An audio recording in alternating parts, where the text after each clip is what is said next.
Point, next point क्या था, domestic wiring हम देख लिए। फिर कह रहा है all the metal covering the cover of the main switches pipes bracket fan it is including the earth point of the wall in installation should be earth. तो ये अर्थिंग पे बहुत जोर दे रहा है, ठीक है। देखो चौथा नंबर पॉइंट पे भी वो अर्थिंग का बात किया, फिफ्थ में भी अर्थ का बात किया, सिक्स में भी वो अर्थ का बात किया। तो अर्थिंग पे वो बहुत ज्यादा ध्यान दे रहा है, ठीक है। तो वो क्या बोला, इंस्टॉलेशन शुड बी अर्थ, जो तुम्हारा फैन होगा, जो तुम्हारा स्विचेज होगा, तो जो हम कवर कर रहे हैं ना, उसमें एक अर्थिंग वायर तो जाना ही जाना है, और उसका जो इंस्टॉलेशन है उसको भी हम अर्थ करेंगे, ठीक है। जैसे मान लिया जाए कोई मेरा मेटल का मेटल का पाइप है, ठीक है। वायरिंग तो किसी प्रकार का हो सकता है, अभी ना तुम्हारा प्लास्टिक चल गया, पहले मेटल में भी वायर डालते थे, मेटल का पाइप होता था उसमें हम वायरिंग करते थे। तो अगर हम उस टाइप के पाइप का यूज कर रहे हैं तो उस पाइप को फुल्ली ग्राउंड करेंगे, ठीक है। अगर हम कोई स्विच का यूज कर रहे हैं तो स्विच भी मेरा ग्राउंड होना चाहिए। तो मतलब क्या हो गया कि हम पूरा अर्थिंग कनेक्शन ना पूरा जाल बिछा देंगे, जहां जहां वायरिंग होगा हर एक जगह अर्थ कनेक्शन पहुंचना चाहिए। फिर कह रहा है नो स्विच और fuse should be installed in the earth continuity conductor. ये ना बहुत इंपॉर्टेंट पॉइंट है। हम लोग स्विच जो लगाते हैं वो या तो तुम मतलब पॉजिटिव पॉइंट पे लगाओ या तो न्यूट्रल पॉइंट पे लगाओ, ठीक है। अर्थिंग पॉइंट पे कहीं भी फ्यूज या फिर स्विच नहीं होना चाहिए, वो सिर्फ वायर के साथ कनेक्ट होना चाहिए एक दूसरे से। ऐसा ना हो कि हम वहां भी लगा दें कि अगर इस वायर में इतना करंट पास हो जाएगा तो ये फ्यूज कर जाएगा, तब तो कहानी ही गोल हो जाएगा। अगर तुम्हारा लीकेज करंट अगर तुम्हारा कैपेसिटी से हाई हो गया तो फ्यूज उड़ चुका है, तो वो लीकेज ग्राउंड कहाँ हुआ, वो तुम्हारे डिवाइस को उड़ा देगा, ठीक है, डैमेज पहुंचा देगा।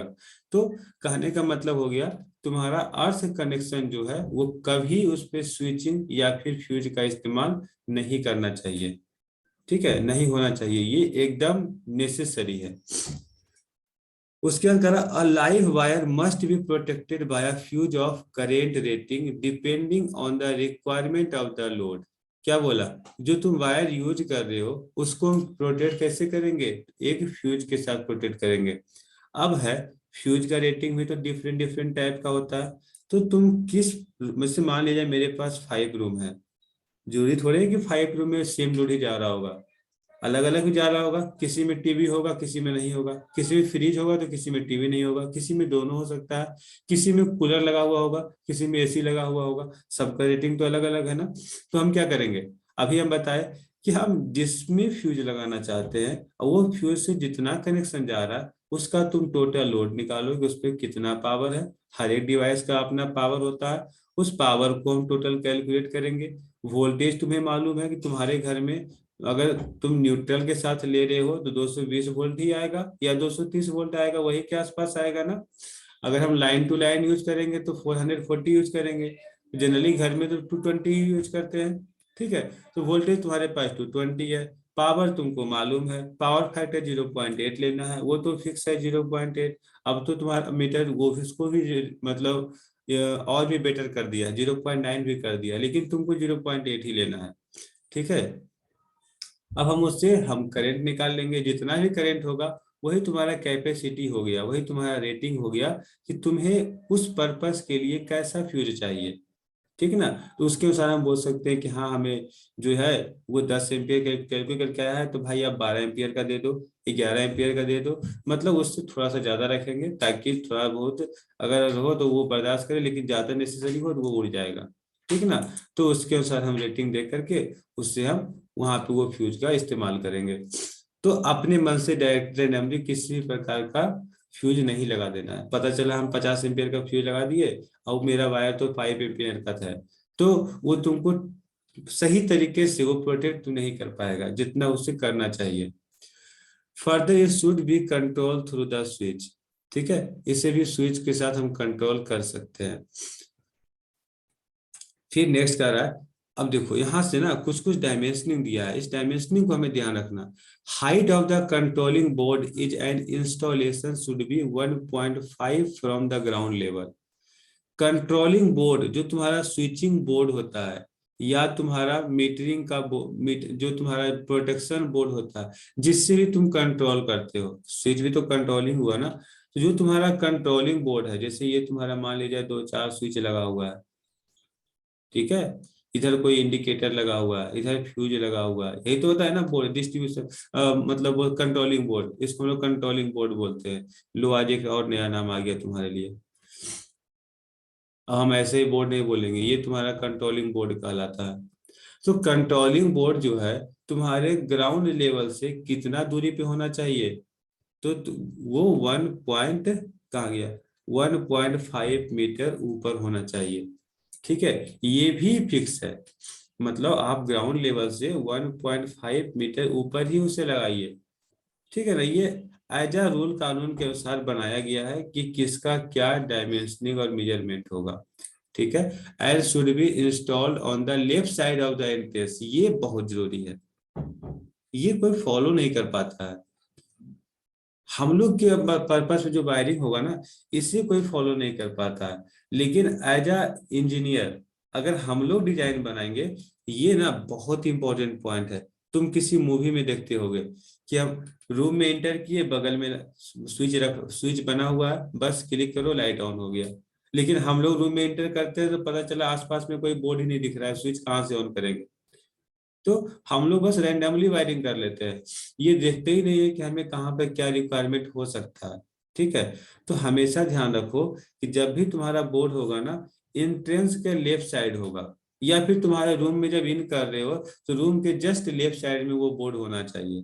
ठीक है, तो हर एक पर्पस को देख करके भी वहां पे हम डिजाइन करेंगे। उससे क्या होगा, हम अगर हमें रूल कानून पता है तो हम किसी भी घर में जाएंगे और वो बोल दिया कि भाई लाइट ऑन करो, ठीक है, तो एज अ रूल कानून हम घर जाएंगे तो मेरा हाथ सीधे लेफ्ट साइड के वॉल पे पड़ेगा कि भाई स्विच कहाँ है।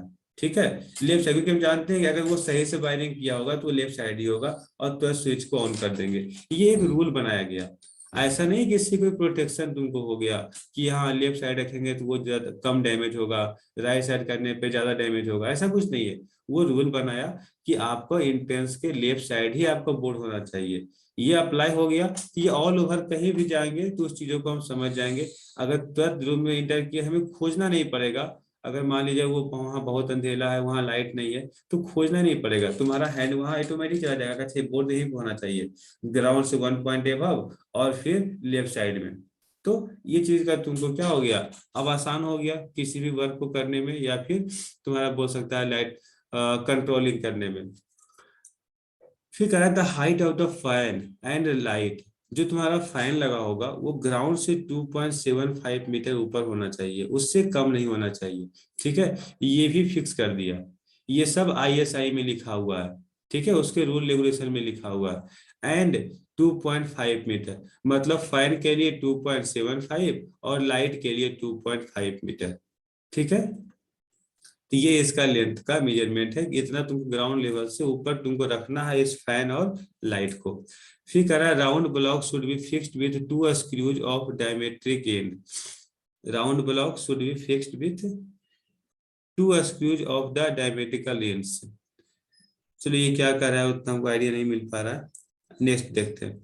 एवरी सब circuit must have a separate distribution fuse board. कह रहा है कि जितना भी आपका सब सर्किट है, मतलब जितना भी मान लिया हम ऐसे अपने भाषा में अगर बोले कि जितना भी रूम में हम लाइन दिए हैं, हर एक रूम अपना अपना सब सर्किट कहलाएगा।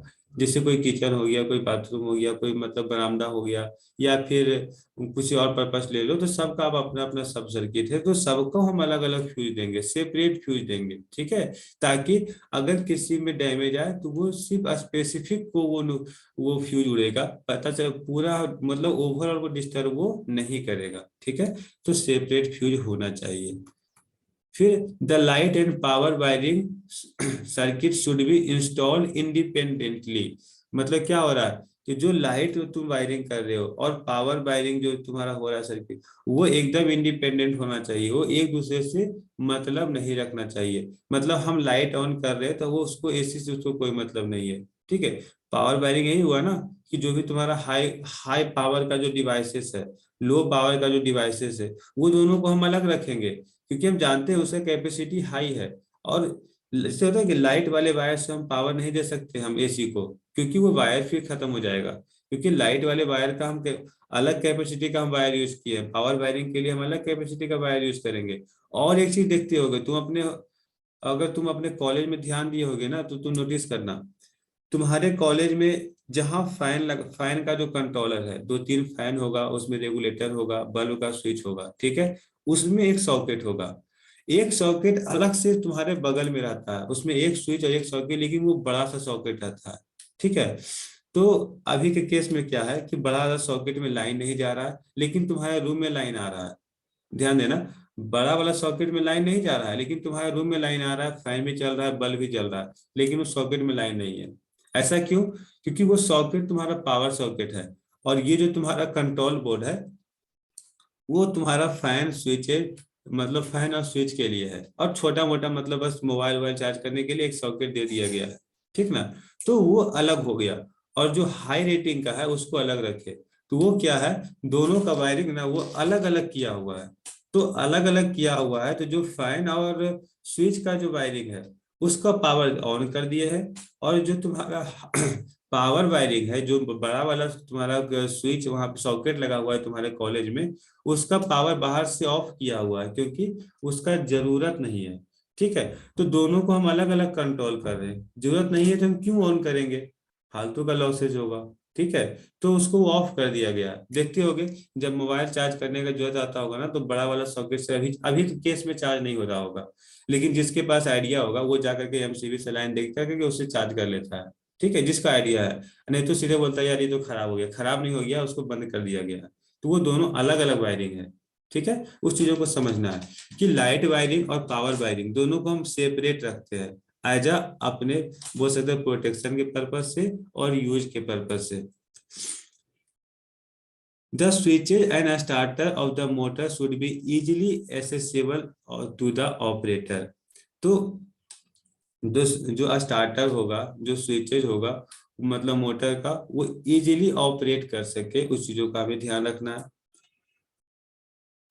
In an AC three-phase four-wire system, the distribution of the load should be indicated by the, ये सब ना एक फिक्स है कि तुमको मतलब रेड येलो ब्लू का इस्तेमाल करना है, किसमें, 3 फेज 4 वायर सिस्टम अगर तुम्हारे पास है मोटर का, कि उसमें तुम एक अर्थिंग भी दे रहे हो, 3 फेज भी यूज कर रहे हो, मतलब टोटल 4 वायर यूज कर रहे हो, तो तुमको दिखाना होगा उसमें एक रेड पॉइंट होना चाहिए, एक येलो पॉइंट होना चाहिए, एक ब्लू पॉइंट होना चाहिए, ठीक है। ये तुम्हें दिखाना होगा। और ब्लैक वाला एक न्यूट्रल न्यूट्रल पॉइंट जो है वो ब्लैक ही होगा, ये भी तुम्हें दिखाना होगा एकदम कलर के साथ। अगर डीसी डिस्ट्रीब्यूशन है तो उसमें तो 3 फेज का कोई बात तो होगा नहीं, उसमें पॉजिटिव और निगेटिव होगा।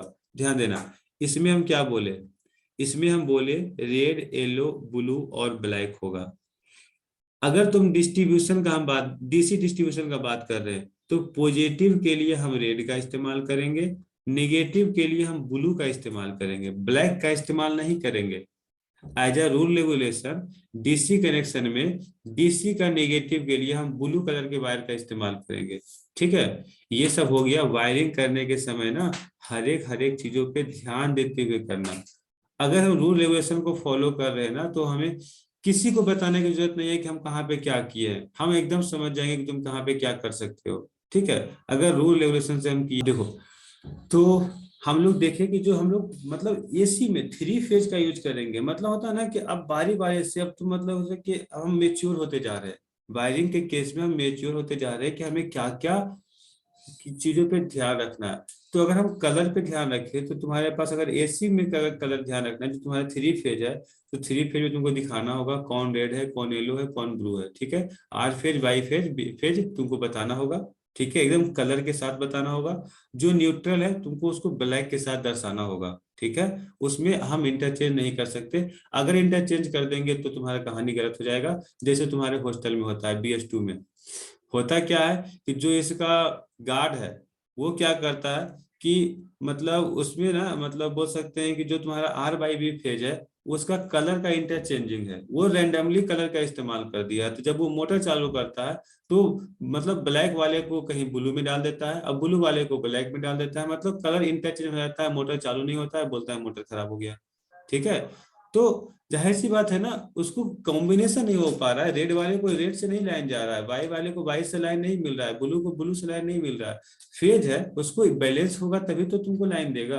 तो अगर प्रॉपरली हम कलर कोडिंग अगर नहीं करेंगे तो मतलब मिस्टेक का चांस बढ़ जाता है, जो यहाँ होता है। ठीक है, मतलब हर एक तुमको सप्ताह 2 सप्ताह में ये केस देखने को मिल जाता है, और फिर पता चलता है कि जब मिस्त्री आता है उसी का वो पैसा लेके चला जाता है, बस वो क्या करता है कलर कोडिंग को सही कर देता है फिर चला जाता है। तो इस चीजों का हमें ध्यान रखना पड़ेगा, ये सब तो हम भी चेक कर सकते हैं ना अगर ध्यान से अगर देखें तो वायरिंग के समय में हम इस पे एकदम अच्छे से फोकस करेंगे। अगर रेड है तो रेड ही होना चाहिए, अगर बाई है तो येलो ही होना चाहिए, अगर बी है तो ब्लू ही होना चाहिए। लेकिन अगर डीसी होगा तो डीसी में हम रेड और ब्लू का इस्तेमाल करेंगे। ठीक है, और देखो पॉजिटिव और निगेटिव अलग होता है, अर्थिंग पॉइंट अलग होता है, तो उस केस में हम वहां पर अगर तुम अर्थ पॉइंट का यूज कर रहे हो तो उसमें वो वायर तुम्हारा ब्लैक होना चाहिए। देख लो कहाँ कहाँ कहाँ नहीं जा रहा है। डीसी के पॉजिटिव और नेगेटिव के लिए रेड और ब्लू का इस्तेमाल करेंगे, लेकिन जब अर्थिंग का बारी आएगा तो वहां पे ब्लैक का इस्तेमाल करेंगे। ठीक है, तो ये तो फिक्स हो गया कि यहाँ पे न्यूट्रल के लिए हम ब्लैक ही इस्तेमाल कर रहे हैं, बाकी आर बाई भी फेज है। ठीक है ना, when the installation has been completed it should be tested with a meter before connecting it to supply. The leakage current in this case should not exceed 1 by 5000 part of the maximum current of the load. होता क्या है कि तुम notice किए होगे, तुम घर में जब झालर लगाते हो ना, तो झालर में जो तुम मेन लाइन देते हो तुम उसको कभी नोटिस करना, जब इंसुलेशन किया हुआ है तुम उसको छू रहे हो तुमको लाइन नहीं मार रहा है। ठीक है, लेकिन जब तुम टेस्टर ले जाओगे ना तुमको लाइन बता देगा बाहर से ही, तुम किसी कंडक्टर को टच नहीं कर रहे हो, तुम उस पर ले जाओ देखो तुमको लाइन बता देगा। ऐसा क्यों? क्योंकि उस पर लोड ज्यादा जा रहा है, सारा सीरीज कनेक्शन में वो लोड ज्यादा ले रहा है, तो उसमें लीकेज करंट के कारण जो है वो हीट होने का कोशिश कर रहा है, वो हमको बता रहा है कि इसमें लाइन आ रहा है, ऊपर से ही मालूम चल रहा है उसमें कि लाइन आ रहा है। या फिर होता है ना कि जिससे हम अपने घर में नोटिस कर रहे थे कि मेरे घर में किसी प्रकार का फॉल्ट आया था, तो हमें मालूम था कि मेरे घर में जो वायर लगा हुआ है उस पर ओवरलोड जा रहा है। ठीक है, ये हमें मालूम था। तो जहाँ कहीं फॉल्ट हुआ तो हम क्या किए, क्योंकि मेरे घर में जो है ना वो ट्री कनेक्शन है, डिस्ट्रीब्यूशन सिस्टम नहीं है, मतलब बिना वायरिंग का सिस्टम लगा हुआ है। ठीक ना, तो वहां पे मतलब हम क्या किए कि अगर ये ओवरलोड कनेक्शन है तो हम बस टेस्टर को लिए, बस वायर के ऊपर से ही हम उसको टेस्टर को ले जाते हुए देखते गए कि अच्छा इसमें क्या है। तो देखे कि जहां पे लाइन मतलब वहां पे शॉर्ट किया, मतलब क्योंकि टेस्टर के ऊपर से ही लाइन जा रहा था, अभी स्टार्टिंग में रेंडमली वायर कर दिए थे, अब थोड़ा थोड़ा सा सही कर रहे हैं उसको, मतलब धीरे धीरे उसको प्रॉपरली डिस्ट्रीब्यूशन सिस्टम में कन्वर्ट करते जा रहे हैं। तो वहां पे फॉल्ट हम मतलब अपने तरीके से, वो प्रॉपर तरीका नहीं था फॉल्ट को पता करने का, लेकिन थोड़ा बहुत जानकारी था कि अच्छा यहाँ पे मतलब लीकेज करंट हमको बता रहा है, जहां नहीं बताएगा मतलब वहां पे लाइन पास नहीं कर रहा है। ठीक है, क्योंकि यहाँ तो overload current over current pass कर रहा है, तो हमको ऊपर से ही मालूम चल रहा था, टेस्ट करने की जरूरत नहीं पड़ रहा था हमको। जहां नहीं बताया वहां पे उसको कट किए सही करके, मतलब उसको फिर से कनेक्शन करके सही कर लिए, पूरा घर का लाइन सही हो गया। अगर हम उसे पूरे अच्छे से हम वायर को देखते कि कहाँ फॉल्ट आ सकता है, अगर उस चीजों का उसके बारे में हमको जानकारी नहीं होता तो शायद बहुत ज्यादा समय लग जाता। ठीक है, ऐसे हम बस ज्यादा नहीं 5 मिनट लगा फॉल्ट को डिलीट करने में और तुरंत सही हो गया। तो जानकारी पे डिपेंड करता है, लेकिन जो हम बताए वो होना नहीं चाहिए, वो गलत है। ठीक है, उस तरह से लीकेज नहीं आना चाहिए वायर में। वायर का लीकेज कितना होगा मैक्सिमम, अगर मान लिया 6 एम्पियर मेरे मेरे घर में अगर करंट जा रहा है तो उसका 5000वां भाग मैक्सिमम इतना ही लीकेज होना चाहिए, उससे ज्यादा लीकेज नहीं होना चाहिए। वो डैमेज का खतरा, वो मतलब होता है ना कि प्रोटेक्शन के पर्पज से वो बहुत खतरनाक है अगर उससे ज्यादा है तो इस चीजों का हमें ध्यान रखना होगा। लीकेज करंट कितना होगा, तो 1/5000 ऑफ द मैक्सिमम करंट का लोड, इससे कम होना चाहिए। ठीक है, double rating should be provided with all machine that work और the medium and high voltage. Double earthing देखो, अब इसमें क्या होता है ना कि जब तुम्हारा कोई हाई वोल्टेज का या फिर हाई कैपेसिटी का कोई मशीन होगा, उसका रेटिंग उसका जो अर्थिंग होता है ना वो डबल अर्थ करते हैं। अगर मान लिया जाए एकाएक मतलब अगर वोल्टेज बढ़ गया, एकाएक करंट उसमें पास कर गया, शॉर्ट सर्किट करंट हो गया या फिर बहुत ज्यादा करंट हो रहा है, तो उस केस में डबल अर्थिंग का होना बहुत जरूरी है, तभी वो बेटर प्रोटेक्ट कर पाएगा उस डिवाइस को। ठीक है। तो जो हाई कैपेसिटी का डिवाइस होगा उसमें हम डबल अर्थिंग का यूज करते हैं, मतलब दो अर्थिंग यूज, वैसे बोलो ना कि एक मतलब अर्थिंग खराब हुआ तो दूसरा काम कर सकता है, या फिर दोनों एक साथ अर्थ करेगा, वोल्टेज को जल्दी अर्थ हो जाएगा, वो प्रोटेक्ट डिवाइस बहुत फास्ट होगा। फिर कह रहा है if the operating voltage of the circuit exceed more than 250 volt, a caution notice should be fixed on motor, generator, transformer etc। अगर 250 वोल्ट से एक्सीड कर रहा है तो यहाँ पे हमें ध्यान देना होगा, कॉशन नोटिस, ये भी इसमें भी कुछ जानकारी छिपा होता है, उसके अनुसार हम फिर मोटर, जनरेटर, ट्रांसफार्मर को फिक्स करेंगे। अगर 250 वोल्ट से एक्सीड कर रहा है तो ये कब एक्सीड करेगा, कि जब हम किसी ट्रांसफार्मर से लोड को लाइन दे रहे हैं तो उसको कम से कम उसको मिलना चाहिए था कि वो मतलब वो 1000 वाट उसको लोड मिले, लेकिन उसको 10 मतलब 800 वाट ही मिला, 700 वाट ही वो डिस्ट्रीब्यूट कर रहा है, उस केस में वोल्टेज हाई होगा, तब हम क्या करेंगे, ठीक है, तब मोटर, जनरेटर, ट्रांसफार्मर को कैसे एडजस्ट करेंगे। If several operators are installed in one enclose, one notice will serve this purpose, the purpose. चलो ठीक है, थोड़ा बहुत देखे और बाकी कौशल नोटिस को पढ़ेंगे तब जगह के समझ में आएगा कि ये बोलना क्या चाहता है। तो नेट पे सर्च करके देखेंगे, तुम लोग भी देखना, अगर समझ में आ गया तो हमें बताना, नहीं तो हम तुम लोग को बाद में बता देंगे सर्च करके। देखते हैं और भी पॉइंट है इसका, नहीं है। चलो इतना हम लोग का था ना सिस्टम ऑफ वायरिंग और फिर रूल ऑफ वायरिंग। तो तुमको काम क्या करना है, इस चीजों को बहुत अच्छे से ध्यान रखना है। हमें जहां तक लगता है यूनिट नंबर 2 तुम्हारे मतलब सिलेबस का मॉड्यूल नंबर 2 का ये सबसे इम्पोर्टेंट क्वेश्चन है, रूल्स ऑफ वायरिंग, एकदम हेडलाइन दिया हुआ है, ठीक है।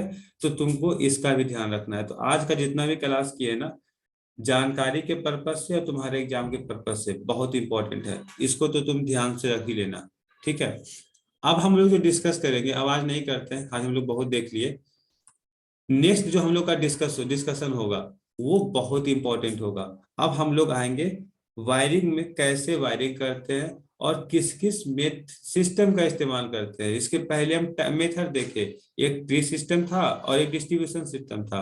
अब हम लोग जो वायरिंग करेंगे वो कैसे होगा, कोई पाइपलाइन वायरिंग होता है, कोई मतलब तुम्हारे पास जो वायरिंग होता है ना, कोई लकड़ी वाला वायरिंग करते हैं। तो डिफरेंट डिफरेंट टाइप से हम वहाँ पे वायरिंग को यूज करते हैं। जैसे देखो यहाँ पे अगर हम बात करें,